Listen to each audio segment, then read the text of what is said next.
अस्सलाम वालेकुम, कैसे हैं आप सब लोग? मैं उम्मीद करती हूँ आप लोग सब बहुत खुश होंगे। अल्लाह ताला आपको तमाम बीमारियों, परेशानियों से बचाए। आमीन सुम्मा आमीन। आज का व्लॉग मैं मॉर्निंग से शुरू कर रही हूँ। मॉर्निंग में मैं अपनी बेटी के स्कूल गई हुई थी, तो वहाँ से जो है मैं बुक्स वगैरह लेकर आई, क्योंकि नया सेशन स्टार्ट हो रहा है। माशाल्लाह सेकंड क्लास में गई हैं ये। कोर्स के साथ-साथ उन्होंने मोनोग्राम भी दिए हुए थे कि आप जो है ना यूनिफ़ॉर्म की जेब पर ये लगा दिएगा। पेस्टिंग वाले हैं, ज़्यादा मुश्किल भी नहीं है, बस उनको जेबों पे पेस्ट करना है। तो मेरे लिए ईज़ी था।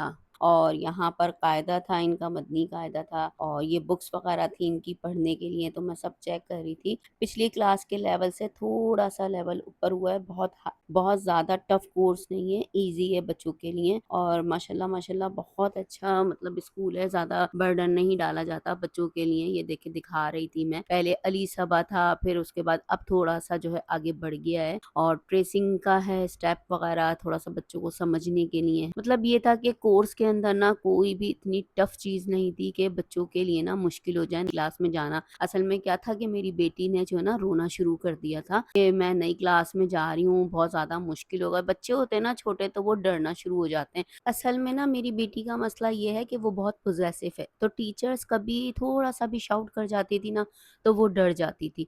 फिर ये होता था टीचर के पास बैठूँगी, टीचर मेरी टेबल पे नहीं बैठती और दूसरी जो बच्चियाँ हैं उनकी टेबल पे बैठ जाती, मतलब छोटी-छोटी सी उसकी जो है ना शिकायतें होती थी। तो फिर मैं टीचर को जाके थोड़ा-सा बोला करती थी कि टीचर आप इसकी टेबल पे भी बैठ जाया करें, क्योंकि वो कहती थी मैं रैंडमली किसी भी बच्चे की टेबल पे बैठ जाती हूँ। काफ़ी सारी मतलब टेबल्स लगी हुई थी, गोल टेबल्स होती हैं जिस पे सारे बच्चे बैठे हुए होते हैं दायरे में ना, उसमें कहीं पर भी रैंडमली वो बीच में जाके बैठ जाती थी। स्पेशली किसी के पास नहीं बैठती थी, लेकिन उसको होता था कि टीचर मेरे पास नहीं बैठ रही, तो वो होता है कि कुछ बच्चे होते हैं कि टीचर से मायूस हो जाते हैं या टची हो जाते हैं, तो इसका ना थोड़ा-सा प्रॉब्लम ये भी है। तो बस इसमें कोई इश्यू नहीं है, वैसे तो टीचर हल्का-सा पूरी क्लास को ही डाँटती थी कि मारना तो अलाउ है नहीं छोटे बच्चों को, तो फिर वो भी कंप्लेन करनी पड़ती थी, तो इसलिए वो डर रही थी। फिर थोड़ा-सा कोर्स का बर्डन था, तो जब नहीं जा रही थी पहले दिन, तो हमने उसको बहलाया, "नहीं बेटा, आपको टीचर भी वही मिलेंगी, बहुत अच्छी हैं।" और इस तरीके से ना बच्चों को लारे-लप्पे देने पड़ते हैं। तो अल्लाह का शुक्र है कि अल्हम्दुलिल्लाह बहुत ज़्यादा सेट हो चुकी हैं, अब टीचर से भी बहुत ज़्यादा मानूस हो चुकी हैं।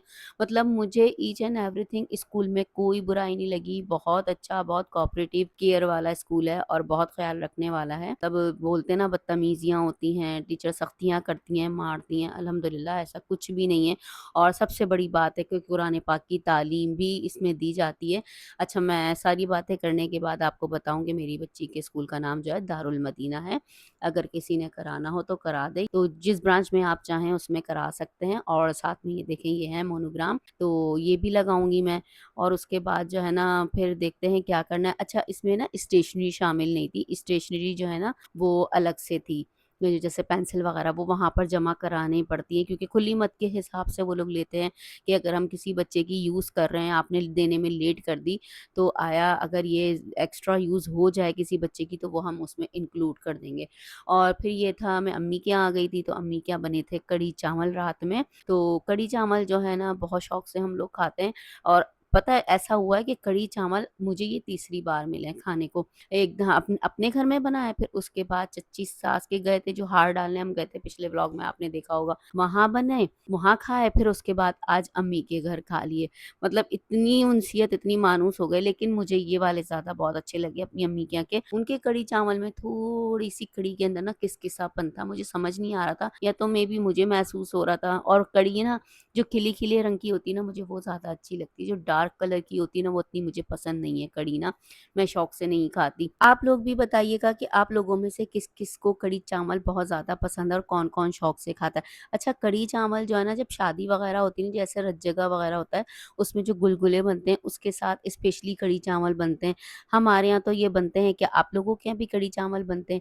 हमारे यहाँ हर जगह मतलब जिसके यहाँ शादी होती है ना, लाज़मी कढ़ी चावल बनते हैं और ये था जी द रात का टाइम बिल्कुल। तो ये जो है ना मैं डम्पलिंग बना रही थी, तो मैंने डम्पलिंग का सॉस बनाया और साथ में मैं आपको टाइम भी दिखा रही हूँ। 2:30 बज रहा है, 2:30 बजे अभी हमने सॉस की तैयारी की है। डम्पलिंग अभी हमने स्टीम पे रखे हैं, वो पूरे तैयार नहीं है। असल में मसला ये था कि मेरा भाई जो है ना कढ़ी चावल नहीं खाता, सिर्फ़ एक वाहिद वो ही है जो नहीं खाता मेरे घर में। मेरे मेरे अपने घर में मेरा बेटा नहीं खाता, मेरे ससुराल में मेरा देवर नहीं खाता, ये 3 शख्स ऐसे हैं। असल में जो इस तरह की जब चीज़ें बनती हैं ना डम्पलिंग्स वग़ैरह या कुछ भी चाइनीज़ बनता है तो सभी शौक से खा रहे होते हैं और सारा जो नेक्स्ट लेवल है ना वो इसके सॉस का है। हर चीज़ में जो बाज़ी है ना वो इसका सॉस ले जाता है और इसका सॉस बहुत मज़े का है। अच्छा डम्पलिंग जो है ना मैंने आप लोगों के साथ रमज़ान में भी शेयर की थी वीडियो, बना के नहीं शेयर किए थे लेकिन वीडियो शेयर की थी। तो यहाँ पर सॉस तैयार हुआ हुआ था और फिर डम्पलिंग मैंने रख दिए थे स्टीम होने के लिए, तो वो डम्पलिंग निकाल रहे थे। अब सॉस के अंदर जो थोड़ी बहुत चीज़ें रह गई हैं वो ऐड करूँगी और यहाँ पर सब इंतज़ार कर रहे हैं कब डम्पलिंग्स तैयार हों और कब कब हम खाएँ। हम सब बहन-भाई माशाल्लाह से ना जमा हुए हुए थे, तो सैटरडे संडे था ना तो इस वजह से। तो हम लोगों ने कहा चलो कोई ऐसी चीज़ बनाते हैं। वैसे तो मेरा भाई ज़्यादातर कहता है मैगी में सॉसेज और इस तरह की चीज़ें हम लोग बनाएँगे तो फिर खाएँगे। रात में जो है ना जब बहन-भाई जमा हो जाते हैं ना तो लेट नाइट हम लोग ऐसे ही जाग रहे होते हैं। तो यहाँ पर जो है ना हम सब जाग रहे थे और डम्पलिंग्स वगैरह तैयार हो चुके थे, थोड़े से स्टीम पे रह गए थे। मेरा बड़ा भाई बैठा हुआ है, मैं बैठी हुई हूँ, बेटी है, फिर दूसरा भाई है। अब ये हम लोग बैठ गए थे नीचे। मैंने कहा सॉस ऐसा है इसका लिक्विड ही क्या दस्तरखान बिछाना, रात के 2:30 बजे सब ऐसे ही बैठ जाओ, एन्जॉय करते हैं। जो हम बचपन में एन्जॉय करा करा करते थे ना, उसी तरह ही याद करते हैं कि दस्तरखान है, नहीं है, परवाह नहीं है, बस लग जाओ खाने में। यार ये वाले मौके ना बहुत कम आते हैं और कभी-कभी आते हैं। अल्लाह ताला सब बहन-भाइयों में इत्तेफ़ाक मोहब्बत रखे। आमीन सुम्मा आमीन। अल्लाह ताला हासिदों के हसद से और शर वालों से हम सब बहन-भाइयों को अपने अमान में रखे और अल्लाह ताला सबके घरों में खैर बरकत और आफ़ियत रखे और इसी तरह इत्तेफ़ाक दे। और जी यहाँ पर अब मैंने अपनी प्लेट में निकाली थे। अभी फ़िलहाल मैंने 2 निकाले थे और पता है आपको ये 45 तकरीबन बन के तैयार हुए थे और 45 भी पता नहीं चले कि कहाँ चले गए। सभी उठकर आ गए थे और 1 मिनट से पहले ये सारे ख़त्म हो चुके थे, पता भी नहीं चला कहाँ गए। तो मेरा भाई कहने लगा कम से कम ये 100 बनाते। पता है थक जाता है इंसान बनाते-बनाते, इतने सारे हो जाते हैं और ऐसा लगता है कि खाए नहीं जाएँगे लेकिन ये टाइम ही नहीं लगा इनको गायब होने में। बस छोटा भाई और भाभी कमरे में अपने बच्चे को सुला रहे थे, तो इस वज़ह से उनकी प्लेट बना के हमने रूम में ही दे दी थी। वरना वो चाह रही थी उसका उसका बच्चा ना बहुत शरारती है, वो सोता नहीं है जब तक लाइट नहीं बंद करो, बिल्कुल सन्नाटे वाली उसको आदत पड़ी है। और यहाँ पर आ चुका था जी हमारा पार्सल।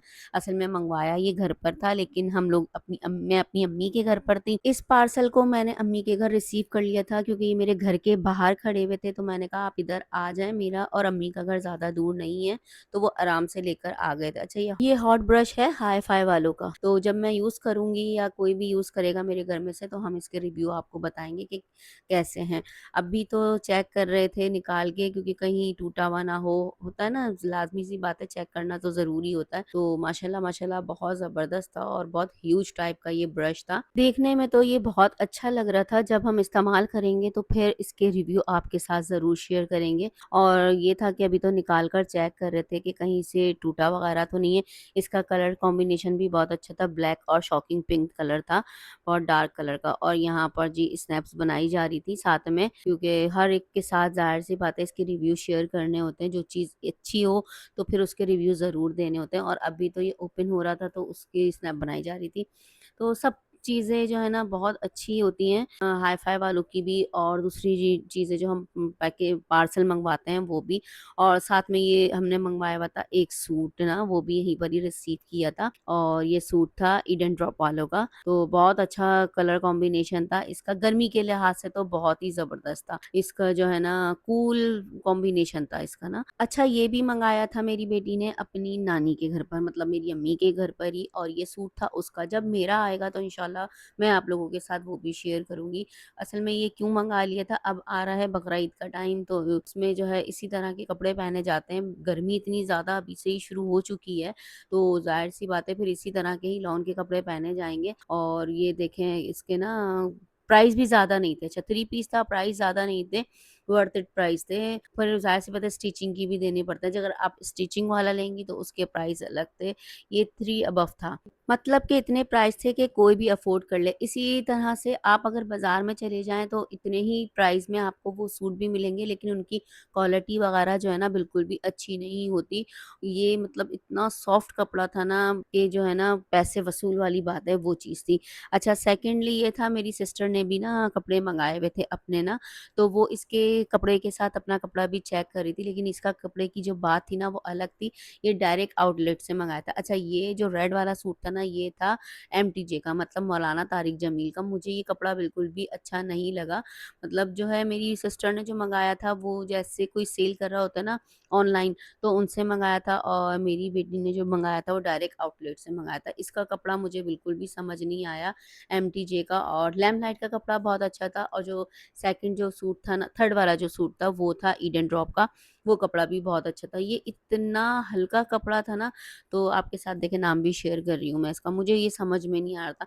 इसका कपड़ा फिर भी अच्छा था, कि जो है ना कहना चाहिए कि हाँ भई, पैसे दिए तो वो वसूल होंगे। और सबसे अच्छा कपड़ा जो था ना, वो ईडन ड्रॉप का था। लेकिन ऑनलाइन में फिर भी होता है कि डंडी मार ली ही जाती है। डायरेक्ट जो है ना आप आउटलेट से लेंगे ना, उसकी बात अलग होती है।